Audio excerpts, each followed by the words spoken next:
Hello, you wonderful people, and welcome to another episode of Natsu Comic Book. This being a show where I talk about TV shows that are adaptations of comic books. For today's episode, I'm going to talk about Alma-chan Wants to Be a Family, Season 1, Episode 7. A lot of really interesting things went down in this episode, so let's break it down. Like always, I'll include time codes so you can jump around to the different segments. Here are my thoughts about the different segments of the episode.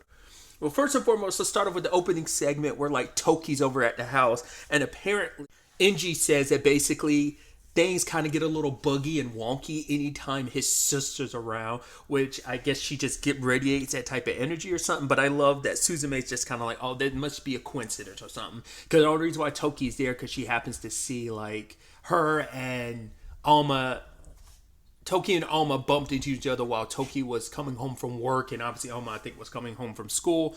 And now it's like, oh, they're sitting down, and Alma's drawing because she has an assignment, the things that she loves the most or care about the most, and it's a really great picture of her parents. And then Toki shows her picture. My immediate thought was, looking at it, I was like, is that supposed to be Alma? I thought it was her drawing Alma, but it turns out it wasn't. It's like, oh, what is this? What is that? And then it's like, oh, it's a bear. And then Alma can't handle it, and it overloads her system. I'm like, I love that. Because it's like she was looking through she's like, no, nothing I'm looking through the files, nothing I'm searching online is telling me what this is. It visually doesn't look like it. Oh, it's a bear. And she's just getting overwhelmed. And I even love her being like, yes, this is a bear. Like her AI can't handle and process it. So that sent her a little bit. So Suzume's takeaway is, oh, maybe she just can't draw animals. And then we see to proceed to her next photo, which is supposed to be of Inji, Suzume, and Alma. And then once again, she passes out. I love that. Because even Suzume's like, I've never seen Alma react like this. So it's kind of a funny thing of where it's like, hey, new experiences. But then you get to the end of this segment and it's like, oh, jumping ahead, but almost like I don't remember anything, so it was all kind of a moot point. Or maybe the point she might learn from this is, hey, I need to be careful around my Aunt Toki because I might just black out and just lose stuff. Inji comes out and he's like, oh, checks out the photo. He's like, well, this is good enough. Of course it would affect an AI, which Suzume's like, wait, what? And initially I was taking it as like, oh, is it just that Inji's very protective of his sister in regards of he just thinks, not protective necessarily, but more so he would never that he would never say anything disparaging about his sister, either because even though he does say oh, she's kind of bad luck around projects of his or something like that necessarily, but I'm like, maybe when it comes to her artwork, either he does it just there. Because Suzume's like, wait, is this family just have weird eccentric taste or something? So I'm wondering, is that all there is to it? Is it just he does think it's so great and amazing? Because even he's like, wow, I look so cool in this photo. It's so great, it's so amazing. This art's so well done. But then Toki's like, oh, Suzume, are you saying my drawing's terrible? And then Suzume, not wanting to hurt her feelings, all Suzume can do is just kind of laugh and smile and just go no, it's great, it's amazing. Because I guess she didn't want to be the douchebag that breaks Toki's heart and just kind of disparage her and stuff like that. So quite the learning experience. So I guess Suzume going forward will take heed of what Inji says, even though his sister is kind of his blind spot to some degree, that it's oh, I need to be careful. So she's probably going to be a little more hands-on when it's anytime Toki's around Alma, because I'm I don't want you to short circuit her. But like I brought up earlier, she gets rebooted and she has no memory of Toki's visit. So like I said, it's not even technically a learning. Well, I guess you could say it's more of a learning experience for Suzume, learning more about Inji and his sister, maybe something about their family. Even though Alma might not remember this experience, Suzume will. And now moving on to the second segment of the episode, where we have the family at a big bathhouse. But it isn't just Suzume and Alma and Inji, because Toki's there, so is Toko and Makina. They happen to run into Hana, and Neon being who she is, she's like, oh, I followed you here. Obviously, she's not used to Japanese bathhouse, and so her understanding was oh, you just come in here. And she came in with a swimmy suit, bathing suit, not realizing oh, you're supposed to traditionally be naked for this. So and then also, getting to know Makina. Oh my God, I get to finally meet, Alma's sister. And it's like, oh my God, you're so amazing. You're so great. And, Makina just using every opportunity, like, yo, I'm the greatest. Did you know that you're supposed to drink milk after a bath and stuff like that? She's like, yeah, like, I just looked it up. I'm so great. I'm so amazing. And then in rich girl fashion, Neon brings in a full cow and a farmer from that said cow's farmer from Germany, but it's like, no, you're not supposed to bring animals in here, but they still have their milk later on. I even love that Neon and Makina get into a milk drinking contest, and Makina wins 7-0. It's like, Jesus. It eventually leads to this interesting conversation about like why they're here in the first place. It's like, oh, well, for one, Alma always wanted to go to a bathhouse, but it's also because Suzume accidentally destroyed their bath at home because she was building a robot / mech in the bathroom. It's like, why would you do that? She's like, well, it's the least likely place to build up static electricity, but that kind of literally blew up in her face. And obviously, Alma's like one downside to this whole thing, because the baths are gender specific, it means that Suzume and Inji can't bathe together, but it's like that's the one downside, because I think for Alma, she wants them to be all bathe together as a family, which makes sense. And Suzume's like, if you say stuff like that, you'll give people the wrong impression. But the Hana's like, well, isn't a married couple supposed to do that? And it's like, well, and I love that Suzume just kind of goes like, well, it's kind of like, because even though like Toki steps in and it's like, oh yeah, like their bath is most likely what Suzume meant is like the bath is too small for them both to get in. And she's, oh, thanks for covering for me. But it's like, I think for her keeping up the cover of the whole bathing together thing, which like, even though she's embarrassed by it, like I think kind of waving that away, so to make it, I mean, I guess it serves the two purposes of it makes it so that, oh, they don't take baths together because their house isn't like, the bath isn't big enough for that to happen.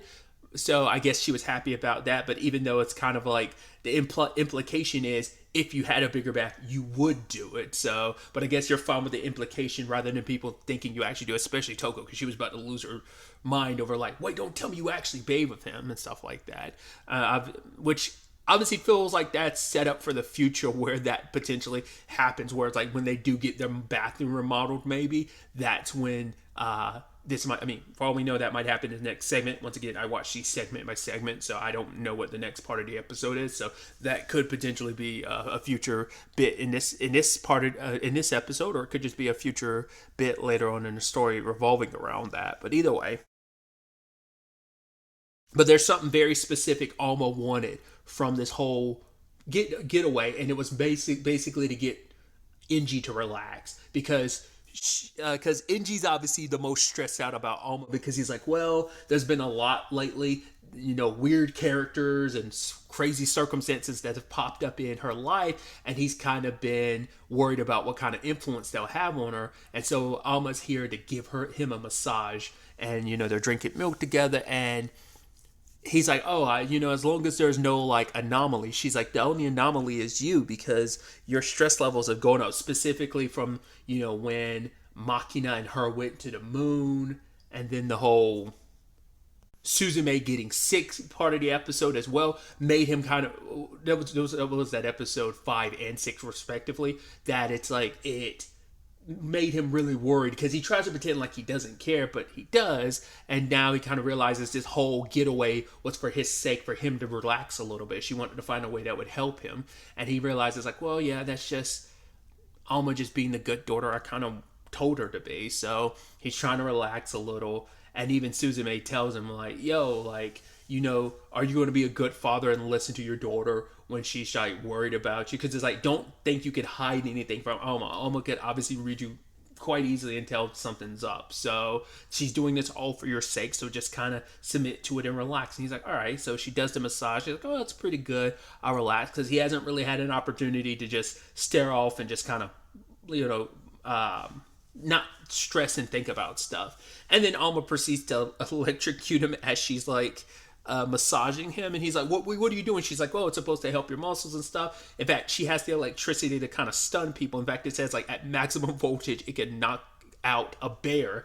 And even she's like, don't worry about it. She's like, the chances of this actually doing any substantial damage is extremely, extremely low. It's like, yes, but the chances aren't zero. No matter how small they are, they still aren't zero. But it's like, I also still don't enjoy getting electrocuted, because this isn't like a mild electrocution. It seems like, you know, you're kind of amping this up. But I guess for her, it's like, well, I got to put a little bit more oomph into it to like make you relax and stuff. So, poor Inji's going through it, which even she's like, oh, am I not doing good job? And Suzume's like, nah, your dad's just being shy. You're doing great. She's like, okay, I'll get right back to it, you know. So, but it was kind of a nice get together and relaxation for everyone, and nice, you know, everyone was able to kind of join together for it. And obviously for Inji, you know, it did make him kind of feel a lot more relaxed. Shoulders feel good, and he thanks Alma, and it's kind of like, yeah, this was a nice family little getaway. It was all worth it in the end. It ended up being a rousing success rather. And now moving on to the third segment in episode, a great segment where it is a parent visitation part where the parents come to the school to check on them and see like all that the school is doing and the kids are participating in and stuff like that. And I love that Inji's like, oh, what are we going to wear? And Suzume's like, we'll just wear regular clothes. It doesn't have to be anything special. And lo and behold, they both dress up so specially. And I love that they both look at each other. So like, it's so funny because I guess they showed up here at different points in times, not being like, oh, wait, you dressed up?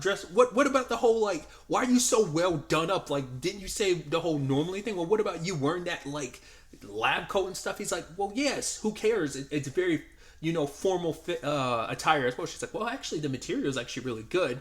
And it gets surrounded by the kids making fun of Inji and his dorky lab coat, taking his glasses, kind of, you know, being kids and being rambunctious. And then Suzume, everyone commenting on how lovely and beautiful she is. But also like, oh, you and Alma's dad must be lovey-dovey a lot. And she's like, wait, what? It's like, oh yeah, you weren't privy to those conversations. I guess Alma didn't bring that home. I feel like she did touch on that a little bit, that episode, as she came home after school. But either way, time for the actual class itself. But Inji and Suzume don't see Alma, but then the school starts transforming, and obviously we see Wozniak electronics. So at first I was like, is this Alma's doing? I was like, no, because of the Wozniak of it all, it's got to be Neon. But it turns out it's Alma with support from Neon. Makes sense, you know, that Alma was able to make all the alterations she wanted to and could because of Neon. I almost halfway expected, and it kind of ended up being the case, but not really. I almost halfway expected the entire school to transform into like a giant mech, a giant Alma necessarily. It didn't really, but still. It's so interesting. You're so lucky to have a heir to such a large and powerful like conglomerate. Even though, let's not forget, she's not supposed to be here because she actually like moved down a couple grades just to be at this school.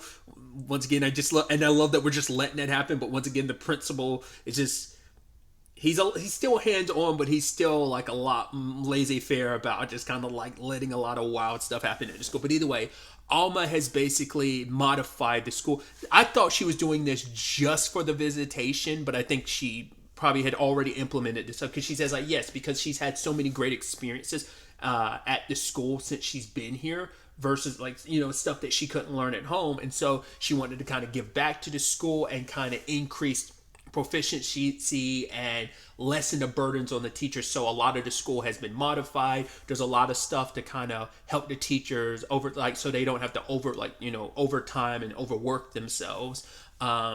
Basically have included AI to kind of help individual students, which like on a grand scale, you're like, oh, a lot of this implementation is her, like, you know, fixing a lot of the I don't know if instructional, that's not the right word. Maybe it is.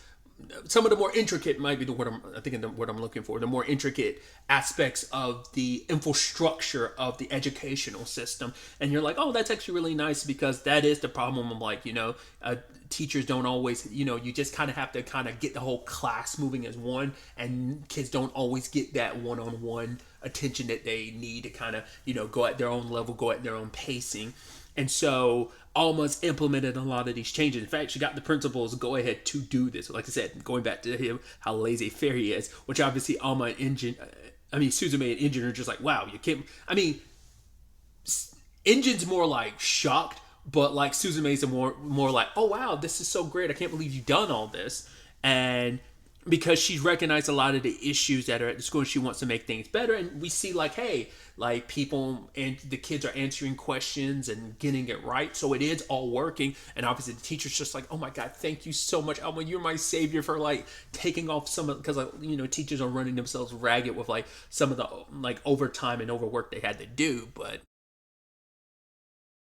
and Alma's thought process is cool. I plan on doing this for, well, because they have systems in place to make it so that like right intruders don't show up randomly, but then like Machina shows up and then gets blasted out of the air. It's like, oh, let me reduce the threat levels and like modify the defenses of the school so it recognizes Machina. Which once again, are we just tossing it all out the window because we're just like, I was like, everyone's just kind of like ooh and ah to like the like school transforming and stuff. Machina, girl just flying outside the window getting shot down. So I'm like, even though it's not expressly said in the show, it's just kind of like a, yeah, everyone knows she's a robot and we're just kind of moving on. Like, or we just chalking it up to, oh, she's super intelligent. I don't know if there's, they don't expressly say that in the show, but I guess it's just kind of hand wavy. Like, does it really matter? No.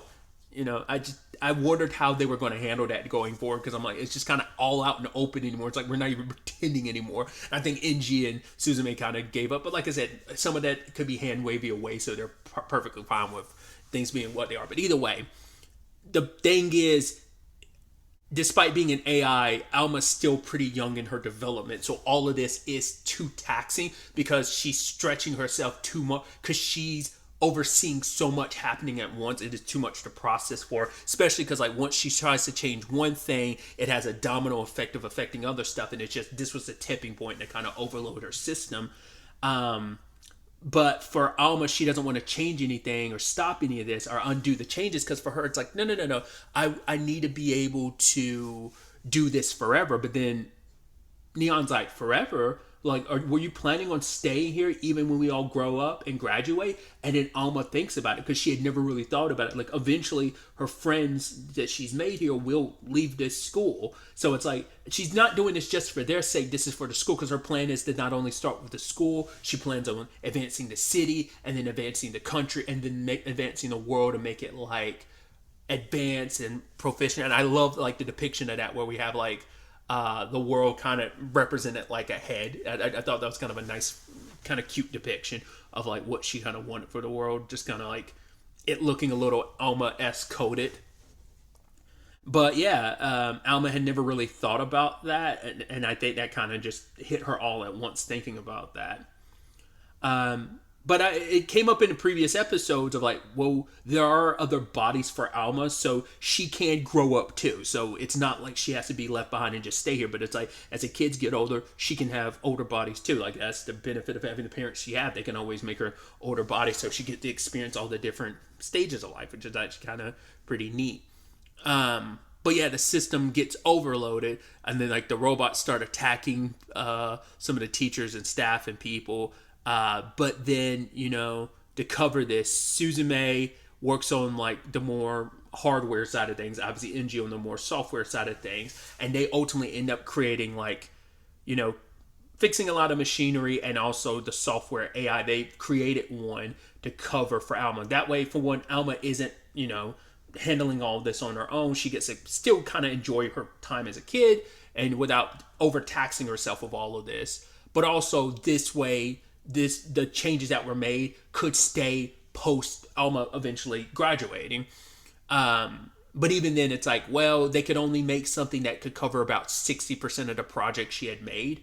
And even then it's going to need constant maintenance, which even Alma's kind of like, yeah, sorry that I kind of caused trouble. But they're like, no, like you did a good thing, and they're kind of proud of her for doing what she's doing, you know? So it's actually, you know, it's just showing how much hard work and dedication she put into this. Is just kind of like a great example of just showing how well, like, it's like, yeah, like they were initially worried about like, you know, her going to school and everything, but just seeing how much she's grown and how much effort she put in all of this is kind of showing that yes, this whole thing has been a worthwhile experience in the long run. So Alma's like, yeah, my second project, I'll learn from this situation and I'll grow and I'll learn from my mistakes and make an even better attempt next time. And they're like, right, then we'll probably kind of watch over you to do that. So I thought that was kind of a nice, sweet into the whole situation. So just kind of nice knowing like most of the high tech stuff will stay the same for the school. And obviously, once again, the valuable lesson Alma's learning of like, right, to learn from your mistakes and grow, but also like, yeah, obviously, don't push yourself too far. Do know your limitations and stuff. It's kind of cool and nice to go beyond your limitations, but sometimes it's nice to also know them so you don't like overwork yourself. So yeah, just kind of a nice end to the episode in that capacity. And then finally, we have the post-credit scene itself, which was kind of nice. I think it's back when they were at it's during the second part of the episode where they're at the bathhouse and Suzume's drinking coffee, and it's Neon, Makina, and Alma who are impressed by it because they think like, oh my god, they're looking at like drinking coffee as such an adult thing, which there is that association considering like most adults tend to be the ones to drink it. So they're all having their imagination about what it means. Like Neon's thinking like, oh yeah, like as an adult walking down like a certain street with a coffee in hand. Makina is thinking like it's going to make her big and powerful. It's like, well, that's not necessarily true. And Hana drinks coffee too. And then Alma's kind of like, oh yeah, she's like, drinks coffee while she's looking out wistfully in the window. And and Hana's like, what are you even talking about? Like, why are you imagining, like, why is that your image of you drinking coffee? Because she doesn't think much of a big deal of it. But for them, it's just like, it just adds to the mystique and how cool Hana is. And then Makina tries it. She's like, oh, I can do it. I can be an adult too. And immediately spews it out. Once again, the can says like black coffee, so makes total sense. I'm not the biggest fan of black coffee, but it's like, yeah, considering who Makina is, totally makes sense that she would have that response. So it's like, cool. I guess you're almost trying to be like you can almost look at that messaging as just kind of like oh yeah, that's just still kids in the long run. And, maybe you won't. Don't